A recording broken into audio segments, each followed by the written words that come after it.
la Révolution française avec la légende guillotiner l'aristocratie. Fait Synergize for Change. Des articles de presse commencèrent à tomber, d'abord sur des blogs tech, puis dans des médias généralistes. Synergize ou la marchandisation de la contestation titrait l'un. Comment une start-up parisienne a réussi le pire bad buzz de l'année, écrivait un autre.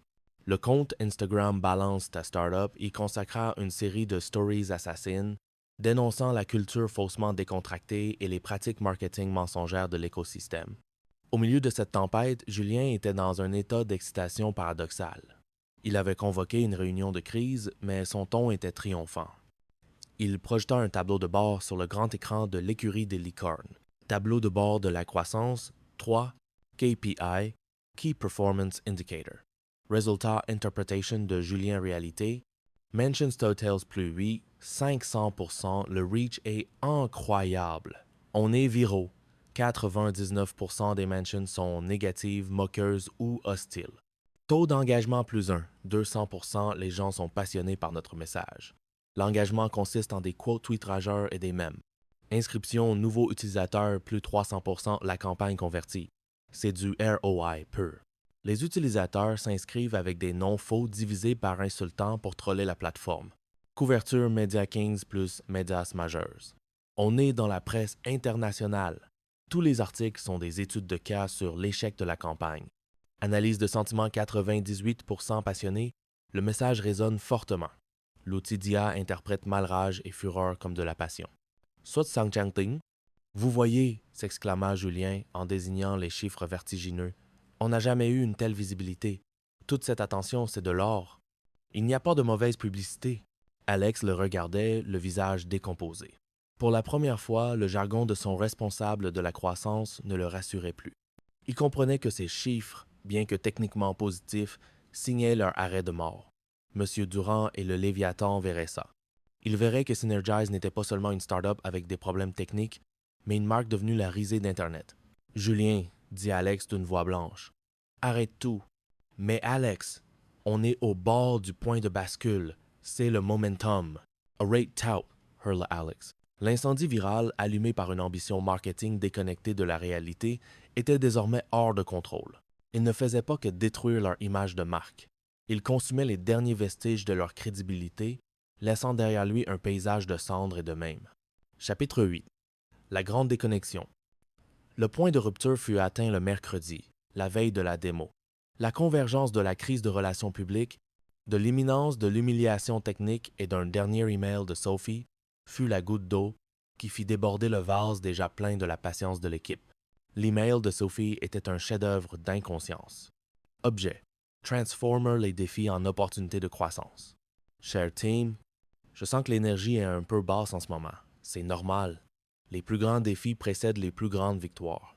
Voyons cette situation non pas comme une crise, mais comme une chance de prouver notre résilience. Pour nous aider à nous reconnecter à notre force intérieure, j'ai organisé une session de yoga du rire d'urgence à 6 heures dans le nid de l'innovation. Venez partager des rires et libérer les endorphines.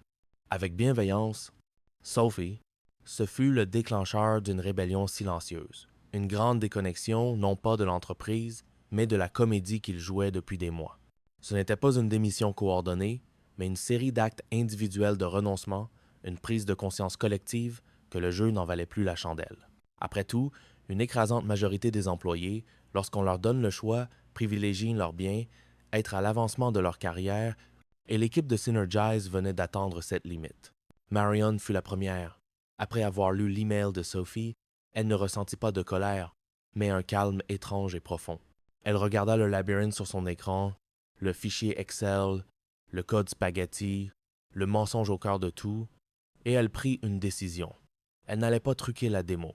Elle n'allait pas non plus la laisser planter de manière chaotique. Elle allait orchestrer sa fin. Elle commença par ignorer les appels frénétiques d'Alex qui s'affichaient sur son téléphone.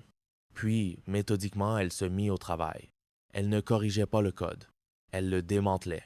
Elle supprima des milliers de lignes de code mort, commenta les sections les plus monstrueuses et coupa les liens qui reliaient l'application au fichier Excel frauduleux. Elle ne construisait rien de nouveau. Elle procédait à une euthanasie contrôlée du système. C'était un acte de création par la destruction. Une façon de laisser le code plus propre qu'elle ne l'avait trouvé. même si cela signifiait le rendre inutilisable. À 16 heures, le nid de l'innovation restait vide. Sophie attendit, seule dans le filet suspendu, son tapis de yoga déroulé. Personne ne vint pour le yoga du rire. Son concept de bonheur, imposé d'en haut, avait finalement été rejeté. Elle regarda en bas l'open space désert et comprit, peu, être pour la première fois, que le bien-être ne pouvait pas être programmé comme une réunion. Julien, de son côté, était prostré devant son écran. Il ne regardait plus ses tableaux de bord. Il lisait les commentaires sur Twitter, les articles, les moqueries. Son rêve de devenir un gourou du growth hacking s'évaporait en temps réel. Il ferma son ordinateur portable, mit ses écouteurs et se perdit dans une playlist de musique triste. Pour la première fois depuis des mois, il ne pensait plus aux KPIs, aux ROI ou au reach. Il pensait juste au silence. Alex, incapable de joindre Marion, faisait les 100 pas dans l'écurie des licornes, son anxiété le consumant. Il essaya de travailler sur son pitch, mais les mots lui semblaient creux, les slides ridicules.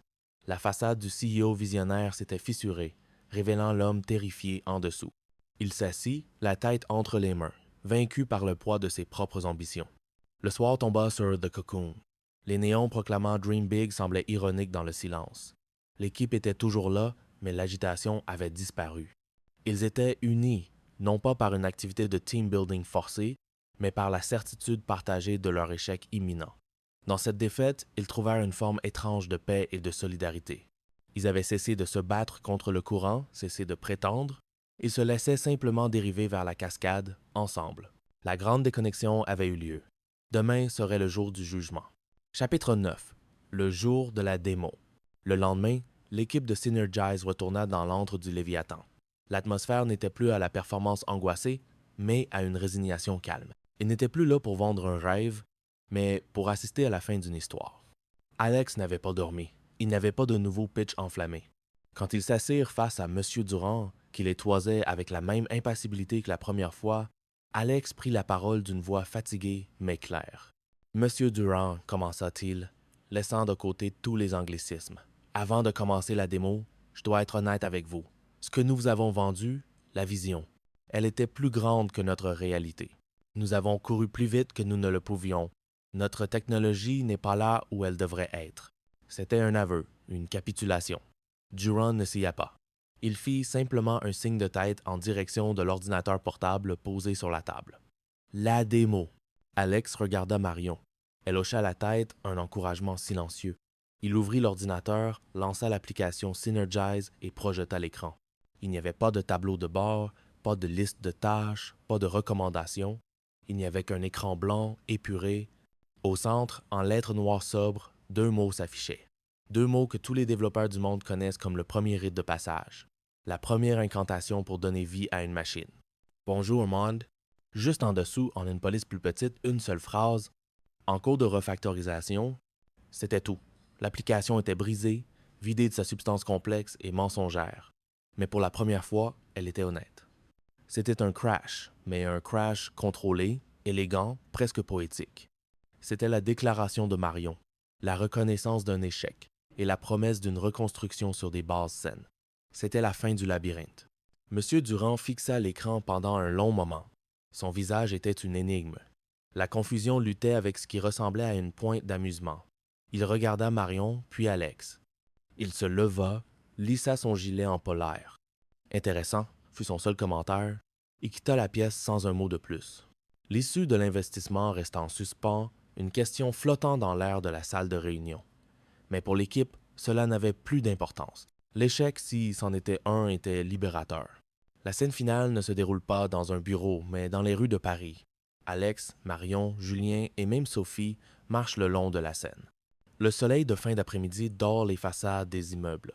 Pour la première fois, ils ne parlent pas de KPIs, de deadlines ou de mindfulness. Ils parlent de films, de leurs projets de vacances, de la qualité discutable du café de The Cocoon.